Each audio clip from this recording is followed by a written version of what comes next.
예수님께서 십자가를 지시기 위해서 예루살렘으로 입성하십니다. 6월절을 지키기 위해 모였던 많은 사람들이 종려나무 가지를 꺾어서 그것을 흔들면서 예수님을 맞이합니다. 그러면서 호산나 다윗의 자손이여 찬송하리로다, 주의 이름으로 오시는 이여 가장 높은 곳에서 호산나. 종려나무 가지를 흔들며 이렇게 그들이 외친 것은, 그것은 예수가 그들의 왕으로, 그들의 구원자로, 물론 그들이 생각했던 구원자라는 것은 정치적인 의미가 많지요. 우리를 어떻게 하면 로마의 압제하에서 벗어나고, 그리고 다윗 같은 그런 때에 어떤 그런 기쁨을 다시 누릴 수 있게 해줄 것이냐, 그런 어떤 목적으로 그들은 예수 그리스도를 그렇게 열렬히 맞이하였습니다. 그런데 5일이 채 되지 않아서 그렇게 환호했던 무리들은 이제는 예수를 십자가에 못 박으라고 그렇게 소란을 떨게 됩니다. 그렇게 해서 예수님이 십자가에 못 박히신 것인가? 그건 아니죠. 그건 아닌 것입니다. 십자가는 하나님께서 우리 인간을 구원하시기 위한 감추어진 하나님의 지혜인 것입니다. 그 지혜가 이제 예수님이 십자가 예루살렘에 들어가셔서 십자가를 지심으로 인하여 드러나게 되는 것이죠. 그런데 그것이 감추어졌다라고 말하고 있습니다. 감추어졌다, 비밀이라는 것이죠. 예수님께서 성경에 보면 2번 우셨다라고 기록이 나옵니다. 한 번은 나사로의 무덤 앞에서 부활의 신앙을 갖지 못한, 그래서 죽음 앞에서 두려워하며 애통해하는 그 사람들을 보면서 주님이 답답해서 우십니다. 근데 또 한 번은 바로 예루살렘을 보시면서 우십니다. 예루살렘은 거룩한 곳입니다. 하나님이 당신의 이름을 두시려고 택한 곳입니다. 당신의 이름을 두시려고 택한 곳, 거룩한 곳이라는 그 의미는 이제 하나님께서 비밀 가운데 두셨던 하나님의 비밀의 계획이 이 예루살렘에서 그것이 드러나는 그런 역사를 이루어가게 될 것입니다. 그런데 이 예루살렘은 거룩한 곳이기, 그래서 하나님의 당신의 이름을 두시려고 택한 곳임에도 불구하고 거룩하지가 못했습니다. 아주 잠깐, 다윗 때에 잠깐 거룩했었고 대부분은 그렇게 거룩하지 못한 그런 모습으로 지냈습니다. 하나님께 불순종했습니다. 하나님을 경외하지 않았습니다. 그래서 거룩해야 할 예루살렘이 하나님 앞에 불순종했고 하나님 대신 우상을 더 열심히 섬기는 타락한 도시가 되었습니다. 예루살렘의 사명은 하나님이 인간 구원을 위해서 그렇게 준비되어진 도시였습니다. 그렇다면 그 예루살렘은 자신에게 주어진 그 사명을 감당하기 위해서 하나님과의 아름다운 관계를 맺어가며 거룩해야 되는데 그들은 그들에게 주어진 그 소명을 철저하게 무시했습니다. 마침내 하나님께서 당신의 구원 계획을 이루시기 위하여 준비하신 예수 그리스도가 오셨음에도 불구하고, 그가 오셨지만 자기 땅에 오셨음에도 불구하고 자기 백성들이 예수 그리스도를 영접하지 않습니다. 그러면서 오히려 거짓과 불신으로 예수님을 자기 입맛대로 맞추어서 재판을 합니다. 그리고는 그 예수를 로마 병정들 앞에 내어놓으시고, 그리고는 끔찍한 채찍과 더불어서 십자가에 그렇게 예수님을 죽이십니다. 예수님이 왜 우셨습니까? 사명을 잃어버린 채 하나님을 불신하며 불순종하며 그렇게 나아갔던 그 예루살렘을 보고 우셨듯이 어쩌면 오늘 우리들을 보시면서 예수님께서도 울고 계시지는 않은지요. 우리는 하나님을 만나기 위해서 예배하러 나왔습니다. 하나님은 거룩하십니다. 거룩하신 하나님을 만나려면 우리 안에 준비되어져야 합니다. 하나님이 우리를 만나주시지 않으면 우리 안에 준비가 되어져 있지 않다는 증거이기도 할 것입니다. 내가 하나님 앞에 하나님을 오늘 만나고 하나님을 만남으로 하나님의 은혜가 내 안에 임하기 위해서 우리가 참회의 기도를 드렸습니다. 지난 시간들을 되돌아보았습니다. 부끄러운 부분이, 마음에 찔리는 부분이 많지요. 네. 그러면 이제 나는 개가 토했던 것처럼 다시 이와 같은 일을 반복하지 아니하고, 하나님, 제가 이제는 결단하고 나가겠습니다. 오늘 저를 만나주시고 저 안에 새로운 은혜와 능력을 더하여 주옵소서. 그래서 이 시간 거룩하신 하나님을 만나고 그 하나님의 귀한 뜻이 우리 안에 담겨져서 우리가 세상에 나가서 예루살렘이 사명을 잃어버리고 그렇게 타락된 도시가 아니라 이제 우리는 사명을 깨닫고 그 사명대로 살아갈 수 있는 여러분, 저가 되기를 바랍니다. 그런 우리들이 되었으면 좋겠습니다. 예수님은 그걸 보시고 우시는 것이죠. 내가 억울한 재판을 받았기 때문에, 채찍에 맞아서 아프기 때문에, 십자가의 고통 때문에 우신 것이 아니라 사명을 잃어버린 예루살렘, 그러면서도 자신이 지금 무엇을 잘못되었는지조차 모르는 그런 모습을 보시면서 예수님은 우시고 한탄하셨던 것입니다. 하나님은 당신의 약속대로 구원자 메시아를 우리 가운데 보내주셨습니다. 그런데 그 당시에 예수님이 태어나셨을 때에도 예루살렘은 소동했을 뿐이지 구원자가 그들 가운데 오셨던 하나님의 약속이 성취된 사실을 몰랐습니다. 그리고 33년이 지난 지금에 와서 예수님께서 하나님이 정하신 구원의 길, 십자가의 길을 가고 있음에도 불구하고 대다수의 사람들은 예수가 구원자 되심을 몰랐습니다. 내 마음의 소원이 이루어지지 않는 분. 우리는 로마의 압제에서 구원해 줄 정치적 메시아를 바라고 있는데 왜 당신은 그 일을 이루어지지 않느냐고 그렇게 해서 소란을 떠는, 그래서 하나님의 구원 계획에 여전히 무지한 그런 우리들이 되지 말아야 할 것입니다. 왜 몰랐는가? 하나님께서 그것을 비밀 가운데 숨겨두셨다는 겁니다. 우리 6절 7절을 다시 보면, 그러나 우리가 온전한 자들 중에서는 지혜를 말하노니 이는 이 세상의 지혜가 아니요 또 이 세상에서 없어질 통치자들의 지혜도 아니요 오직 은밀한 가운데 있는 하나님의 지혜를 말하는 것으로서 곧 감추어졌던 것인데 하나님이 우리의 영광을 위하여 만세 전에 미리 정하신 것이라. 여기서 반복해서 등장하는 단어가 지혜라고 하는 단어인 것이죠. 바울은 말합니다. 지혜.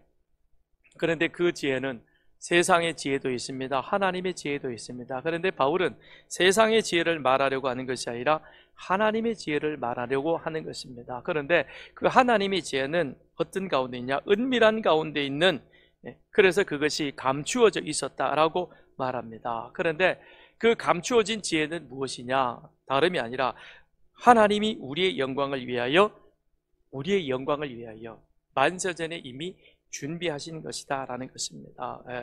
자, 하나님이 우리를 위하여 우리를 영화롭게 하기 위하여 만세전에 준비하셨던 감추어진 하나님의 지혜라고 하는 이 의미 속에서 우리의 신분이, 우리의 정체성이 어떠한가라고 하는 것을 우리는 알 수 있는 것이죠. 하나님께서 우리를 위하여, 우리를 영광 가운데 드러내기 위하여 하나님께서 지혜를 감추어 두셨다라고 하는 것은 우리가 그 영광의 자리에 이르지 못했다는 겁니다. 영광의 자리에 이르지 못했다는 것은, 그거는 다르게 표현하면 우리는 허물과 죄로 인하여 죽은 존재라는 것입니다. 살아있지만 이 육신이 사한 것이 중요한 것이 아니라 이 영이 죽어서 하나님과의 교제의 관계가 끊어져 있다라고 하는 것입니다. 그래서 우리는 태어나면서부터 죽음을 걱정하며 살아갑니다. 죽도록 죽음에 붙잡혀가지고 죽음을 무서워하며 평생토록 우리는 이 죽음에서 벗어나지 못하는 그런 존재로 살아가고 있는 것입니다. 그런 우리가 이 죽음의 두려움, 이 죽음의 이 모든 것들을 벗어버리고 영광에, 하나님의 영광에 들어가게 되었습니다. 그러하기 위해서, 우리를 그 영광에 던져넣기 위해서, 들어가도록 하기 위해서 하나님은 예수 그리스도를 고난 가운데 던지셨습니다. 고난 가운데 무슨 얘기입니까? 예수를 우리의 죄와 우리의 허물을 대신해서 십자가에서 화목 제물되게 주셨던 것입니다. 그러므로 인하여 우리는 영광 가운데 들어가는 거죠. 그러면 왜 우리가 이런 죄와 죽음에 매여서 그 가운데서 자유하지 못한 가운데 살아갔는가? 하나님은 어떻게 그 일들을 지금 준비하고 계셨는가? 예수님의 그 십자가는 만세전에 준비되어진 것이라고 말하고 있습니다. 그 만세전은 다름이 아닌 바로 창세기 3장 15절인 것입니다.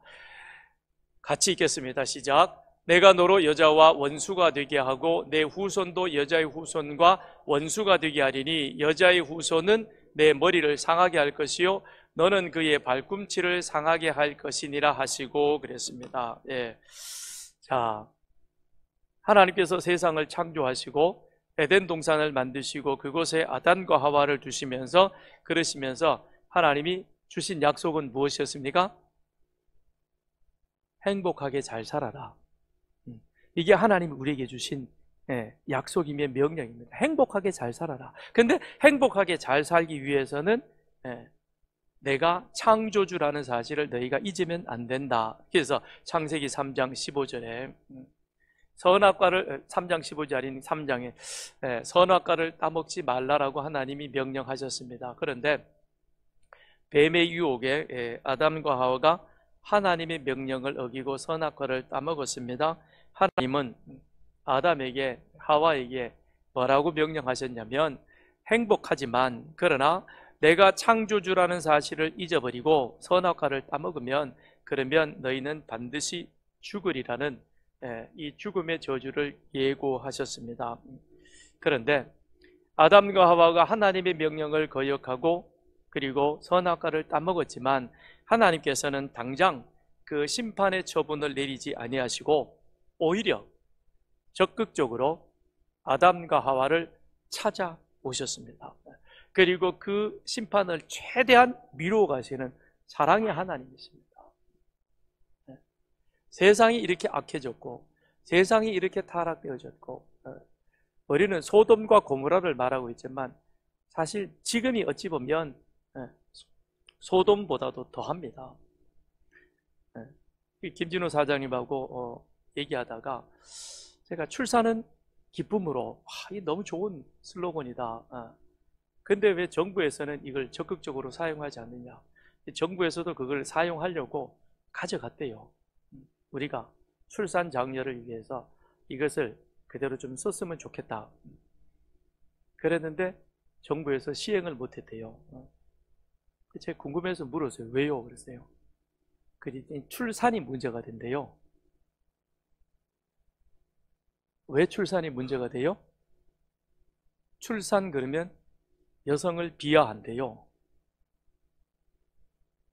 하나님이 명령하시기를 생육하고 번성하라.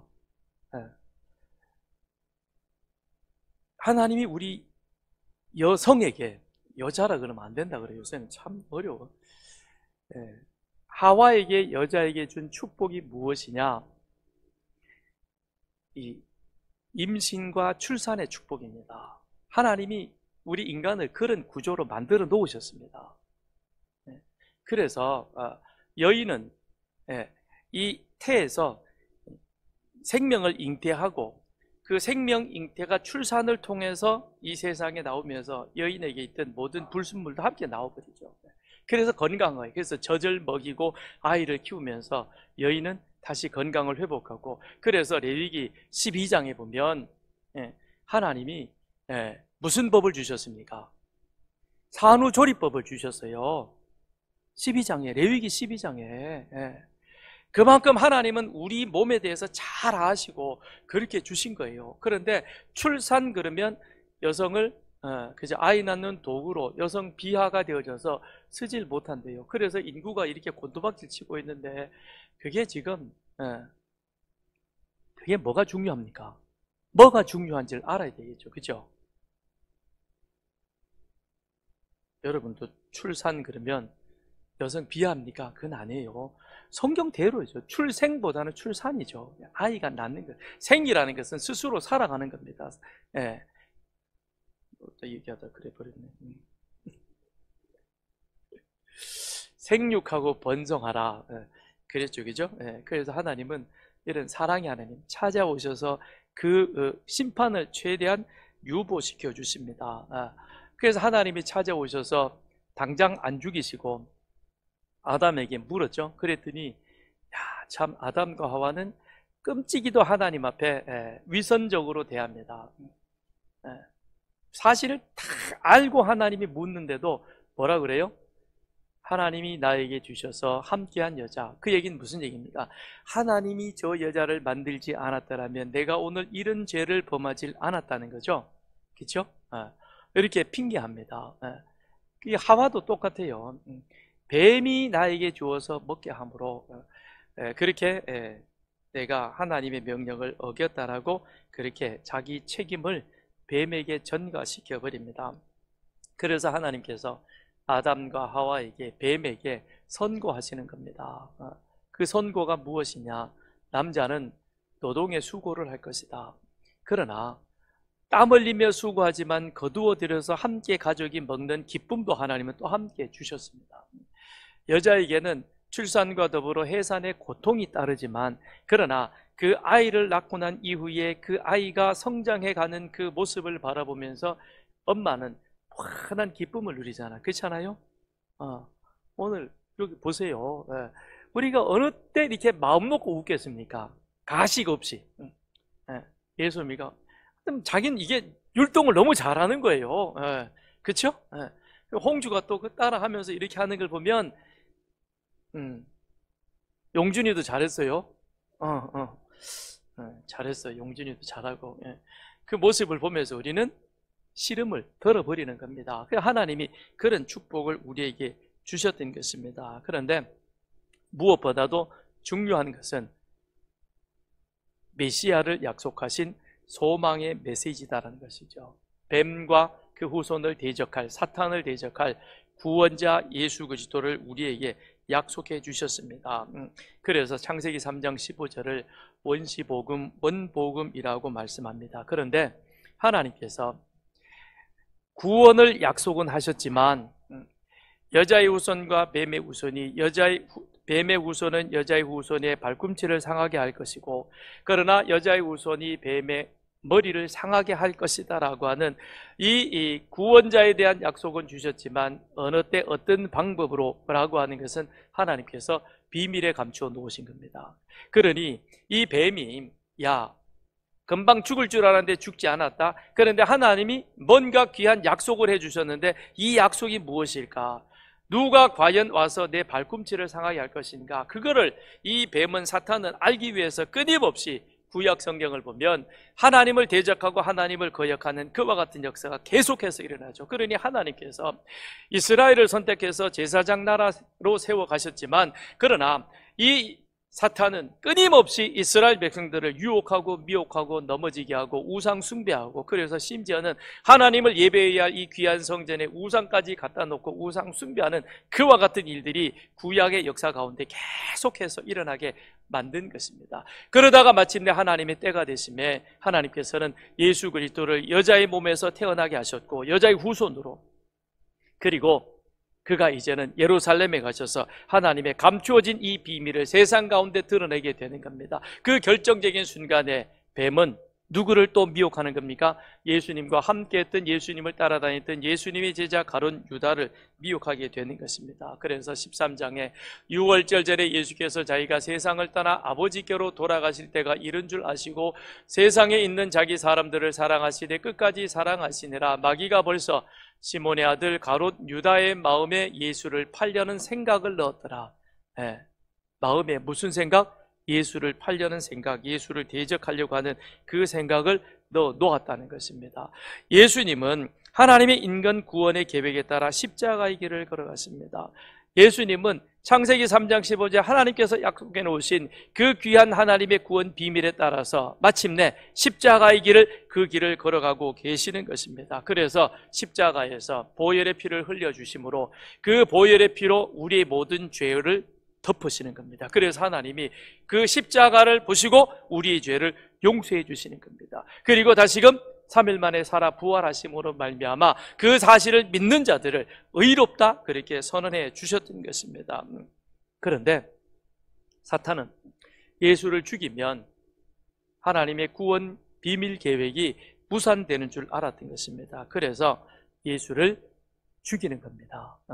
예수를 시기하고 질투하던 대제사장과 장로들을 충동질하고, 그리고 가룟 유다에게 그 마음을 붙잡아 가지고는, 그리고는 예수를 팔게 한 것입니다. 그러나 세상 사람들의 눈에는 하나님의 구원 계획이 감추어져 있습니다. 사도 바울에게는 하나님께서 성령님으로 계시하셔서 이 귀한 구원의 계획, 비밀을 알게 해 주셨던 것이죠. 그러니까 오늘도 우리는 하나님의 이 귀한 구원 계획을 우리가 성령님의 깨달음 가운데 성경을 통해서, 말씀을 통해서 알고 이 귀한 사실을 알았기에 이 사실을 들고 우리는 세상에 나가서 전하는 겁니다. 그러나 안타까운 것은 세상에서는 예수 믿어야 구원받는다고 웃기는 소리 하고 있네, 그러면서 우리를 거부하고 복음을 거절하는 것이죠. 그럼에도 불구하고 우리는 이 복음을 전해야 하는 것입니다. 복음을 전해야 하는 것이죠. 그렇다면 바울이 깨달은, 감추어졌던 하나님의 지혜는 무엇이냐? 그것은 구원의 문을 여는 열쇠인 것입니다. 구원의 문을 여는 열쇠라는 것이죠. 하나님은 이 구원의 문을 여는 열쇠를 성막이라고 하는 것을 통해서 1500년 동안이나 이스라엘 백성들에게 그것을 예표로 보여주셨습니다.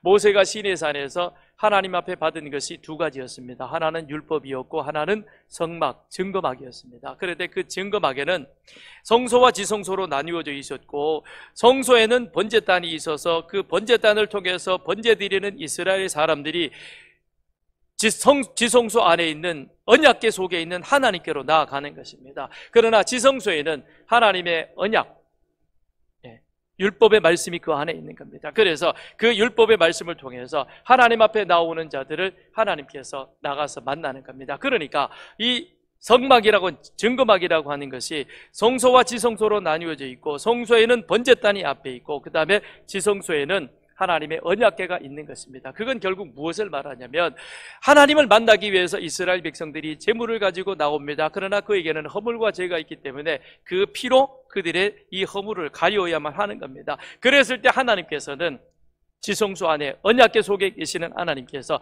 이제 자신에게 나오는 하나님의 이스라엘 백성들을 만나러 가는 것이죠. 이게 오늘 예배인 것입니다.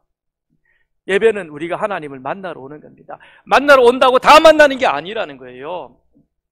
제사를 드리되 하나님이 정한 방법대로 제사를 드리지 않으면 제사 드리는 사람이 죽어요. 하나님이 그 제사를 안 받으시는 겁니다. 오늘 예배도 똑같은 거예요. 오늘 내가 왔으니까 하나님이 나를 만나 주시지, 안 만날 수도 있는 겁니다. 말라기서를 잘 보세요.